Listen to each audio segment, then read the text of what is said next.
અંબાજીના ચાચર ચોકમાં અંબાજી ઉત્સવનો પ્રારંભ।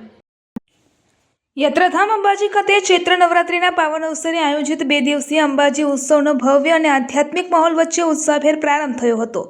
વિશ્વવિખ્યાત શક્તિપીઠ અંબાજી મંદિરના ચાચર ચોક ખાતે આ મહોત્સવને અંબાજી મંદિરના વહીવટદાર અને અધિક કલેક્ટર શ્રી કૌશિક મોદીના હસ્તે દીપ પ્રાગટ્ય કરી ખુલ્લો મૂકવામાં આવ્યો હતો। રમતગમત, યુવા અને સાંસ્કૃતિક પ્રવૃત્તિઓ વિભાગ ગાંધીનગર તથા બનાસકાંઠા જિલ્લા વહીવટી તંત્રના સંયુક્ત ઉપક્રમે આયોજિત આ ઉત્સવમાં મોટી સંખ્યામાં માઈ ભક્તો, યાત્રાળુઓ અને કલાપ્રેમીઓ ઉમટી પડ્યા હતા, જેના કારણે સમગ્ર પરિસરમાં ભક્તિ અને સાંસ્કૃતિક ઉર્જાનો અનોખો માહોલ સર્જાયો હતો। ઉત્સવના પ્રથમ દિવસે વિવિધ સાંસ્કૃતિક કાર્યક્રમોની સમૃદ્ધ રજૂઆત કરવામાં આવી હતી, જેમાં લોકસંગીત, ભક્તિ સંગીત, નૃત્ય અને હાસ્યરસનો અનોખો સમન્વય જોવા મળ્યો હતો। સુપ્રસિદ્ધ સાહિત્યકાર શ્રી માયાભાઈ આહિરે પોતાની આગવી અને મનોરંજક શૈલીમાં લોક સાહિત્ય અને હાસ્યરસની સરવાણી વહાવી શ્રોતાઓને મંત્રમુગ્ધ કર્યા હતા।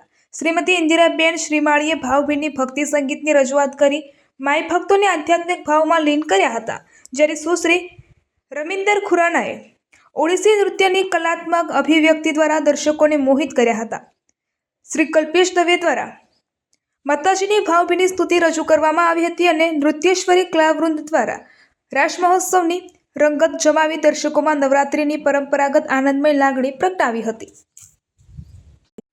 આ પ્રસંગે અંબાજી વહીવટદાર શ્રી કૌશિક મોદીએ જણાવ્યું હતું કે ચૈત્ર નવરાત્રિના પાવન અવસરે માઈ ભક્તોમાં ભક્તિ, સાંસ્કૃતિક જાગૃતિ અને પરંપરાગત મૂલ્યોનો પ્રસાર થાય તે હેતુથી આ ઉત્સવનું આયોજન કરવામાં આવ્યું છે। અંબાજી યાત્રાધામની ઓળખ વધુ મજબૂત બને છે। તેમણે જણાવ્યું હતું કે ઉત્સવના બીજા દિવસે પણ લોકગાયકો, ભજન મંડળો અને વિવિધ કલાવૃંદો દ્વારા સાંસ્કૃતિક કાર્યક્રમોની રંગત જમાવવાની છે।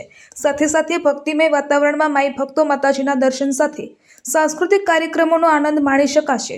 આ 2 દિવસીય અંબાજી ઉત્સવ ભક્તિ, સંસ્કૃતિ અને લોક કલાવૃત્તિઓનો અનોખો સંગમ બની યાત્રાળુઓ માટે યાદગાર અનુભવ બની રહ્યો છે। જય અંબે।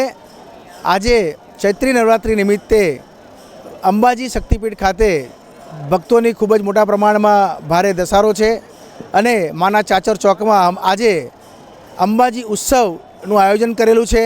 એનો શુભારંભ આપણે કર્યો છે। આજે અને આવતીકાલે પણ આ કાર્યક્રમ ચાલુમાં છે।